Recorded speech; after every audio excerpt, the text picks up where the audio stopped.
Welcome back to Summer, and we are touring the Char B1 Beast.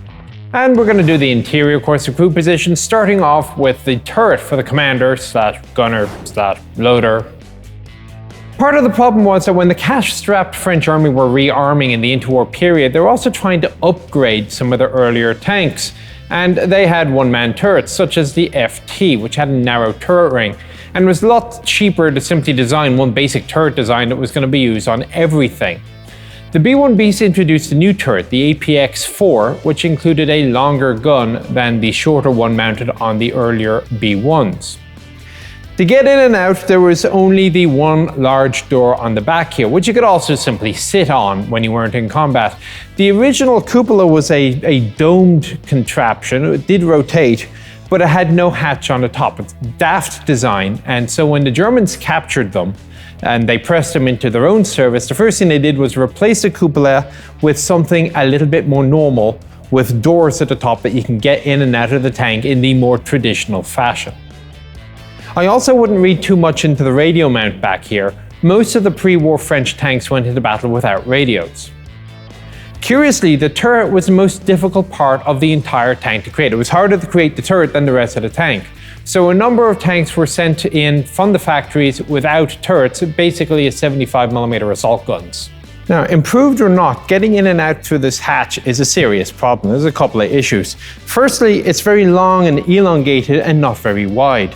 A bigger problem, however, is that there is no seat for the commander, and it's a long drop to the bottom. So you want to be getting in and out of this thing very carefully.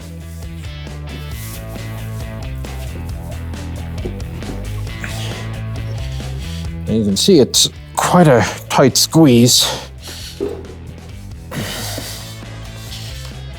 Even pieces of my belt are getting caught. So I'm not even going to try the oh my god, the tank is on fire test through this hatch. Fortunately, there are doors elsewhere in the tank.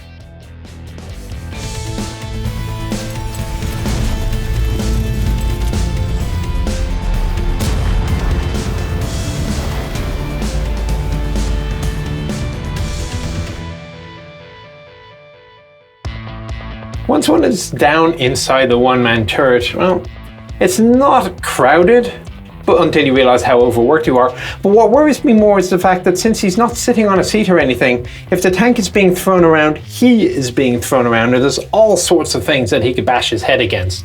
Although I do know that there is some foam on the interior lining of the cupola ring. Traverse is either electric or manual. A full circle under electric is about 30 seconds. Well, not bad, especially given the time. To its front, the sight is mounted directly above the coaxial machine gun. Now, it has been disconnected right now by use of this plunger from the main gun, and because there's no weight of the gun to balance it, you'll see it's independent of elevation and about 10 degrees of traverse each way. I don't know why you do it, but it is an option. It was a common thing at the time. To the right, the 47, the breech guard will fold out of the way if you're using the hatch at the back, through which, of course, if you haven't figured it out, that's where the camera is right now. The gun is a muzzle velocity of about 650 to 700 meters a second out of the 34 caliber length gun. This will punch the armor-piercing round through about 4 centimeters of armor, sloped at 30 degrees at 400 meters. Not bad. About 50 rounds of 47 were carried in the tank, most of which were not in the turret.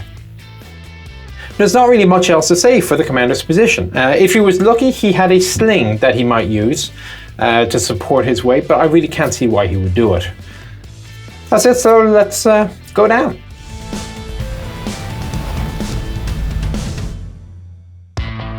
If you come down from the turret and you look aft to the firewall, on the left-hand side of the firewall, you're going to see this multifaceted door here with a little viewport. And talking with the museum staff, the only reason we think this viewport exists is so that you can look to the rear and see whether or not your engine has caught fire, which doesn't strike me as being very reassuring. However, if you open it up, you will see the passageway. At the bottom of the passageway is the escape hatch. At the very end is that other hatch at the engine deck. You see also the steering gear, and to the right-hand side is the engine and radiator. The engine was originally an inline-six, putting out somewhere in the mid 200 horsepower. It was eventually replaced by a Renault V12, cranking out over 300. That was then connected to the 5-speed transmission. There are 4 fuel tanks in the tank, 2 100-litre tanks, and then on the right-hand side of the tank only is an additional 200. On the left-hand side instead is the radiator. Now, this particular tank, the interior has been modified. The big silver thing on the left-hand side is actually the current fuel tank, it looks like. So down somehow underneath the commander is going to be the radio operator, the 4th man in the crew. And as near as we can tell, this is a fuel tank was installed at some point when they turned this vehicle into a runner, so they didn't have to use the original fuel tanks at the back. But the radio, if it was mounted, well, in fairness on the Char B1s they usually were, would be on the left-hand side. Now the radio was originally a little Morse code only Yoki, ER53, range of about 15 kilometers, although later on it was upgraded to a voice-capable version. Outside of that, and if he was lucky he might have some sort of a cushion to sit on, his only other function, because he can't see anything, would be to hand ammunition up to the commander. Loader's position on the right-hand side behind the gun, and all I can say is God help the poor man. He has no seat, and of course the roof is just up here, so he has no headroom either. I have been kind of squatted down in this position for maybe 5 minutes, and my knees and legs are killing me. I can only assume that he was going to sit on the floor. Now, full disclosure, this is a false floor. It's about maybe 8-9 centimeters above the real floor, and this was added after the war as a sort of a protective system for the mechanicals underneath. But still, I guess to put things into perspective, this entire cabin is maybe 2 meters wide and 2 meters long, the driver excluded from this 2x2 square. The book says that there are 74 rounds of 75mm in here, together with 50 rounds of 47 and an additional 250 for the machine gun. And I am not seeing it. I have no idea where all this ammunition is supposed to go together with the crew. The gun. It is an ABS 1929 SA-37. It's all of 17 calibers long, does a whopping 200 meters a second. It is a literally low velocity gun. AP rounds did exist, but they weren't any more effective than the 47, but they did have a more useful anti-fortification role. The 7.5 is stowed by way of drum magazines, again, pretty much around the whole tank. And you can see it's similar to, let's say, if you've been to Afghanistan recently, the DP-28 we had occasionally come across. And that is it for this. The last position now is going to be the driver.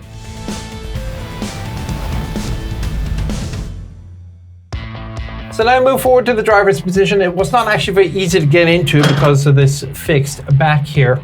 But once I'm here, it's actually not bad.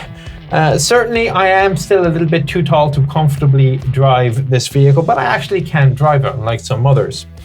The situation to my front is very familiar looking. You have a steering wheel, you got 3 pedals on the floor, you have a 5-speed gearbox plus reverse, no problem. When you steer with the steering wheel, you can see underneath there is a chain system. So it goes from the wheel to a rack to a chain to adjust the steering at the back. There is an alternate form of steering. It is these 2 handles here, which you would they work more or less as you'd expect. You pull right, and guess what? You'll turn right. But what you'll see is that these handles are both connected to the accelerator. So as I pull back, the accelerator goes down. This ensures that there is enough power going to the steering system to make it work.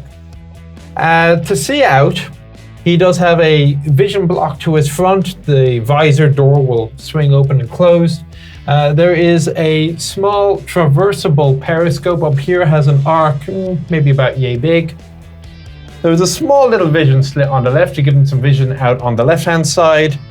And most importantly, because he is also the gunner, behind these covers here would be found the eyepieces for the stereoscopic sight, which would, by way of linkage, connect to the main gun, the 7.5 centimeter, which is manually elevated. And of course, there is no traverse, purely done by turning the whole vehicle. Just a note before we get out, the interior color, the yellow, apparently is standard pre-war. After the war they went to white, and today French vehicles are kind of a light green inside. So that's pretty much it for the crew compartment. Time to get out.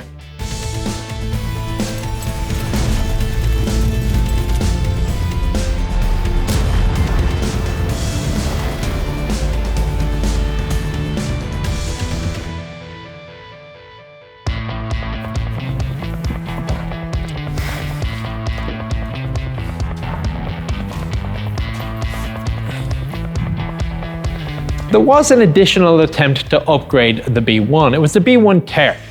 What this added was a little bit more frontal armor, new track and side armor, a bit of traverse for the 75mm gun, and a two-man turret, although the prototypes were only built with a one-man turret.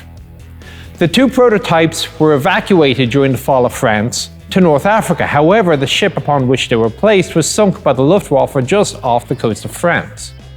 She lies in relatively shallow coastal water, and there have been a couple of attempts to dive upon her and maybe even recover the two tanks. However, the conditions are very, very difficult, and I'm not aware of any successful attempts. All in all, about 369 of the vehicles were built, although keeping exact records is very difficult because, frankly, the factories were more interested in production than keeping track of what was going on. For a vehicle that had officially entered service a couple of years previously, however, its service record is a little bit checkered because too many of the vehicles were being delivered straight to the troops and then straight into battle, coming fresh from the factories. That meant that the troops didn't have enough time to train on them, to learn how to maintain them, or how to best utilize them. Indeed, so many were simply broken down and abandoned that the Germans captured and pressed into service 160 of them. Plus the Italians also kept a few. All in all, the vehicle could have done well had it been used in the role for which it was intended, but it really wasn't. The problem was that it was too specialized in function and the one-man turret was too limiting, so it never really achieved the potential that its thick hide implied that it could have. Hope you found the tour of the B1 BIS informative, and as ever, I'll see you on the next one.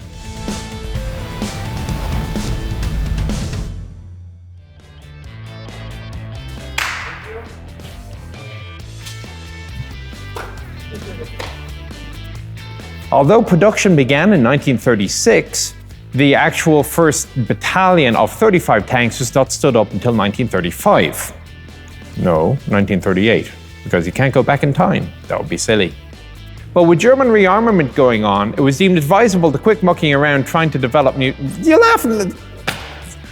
You're not helping me here!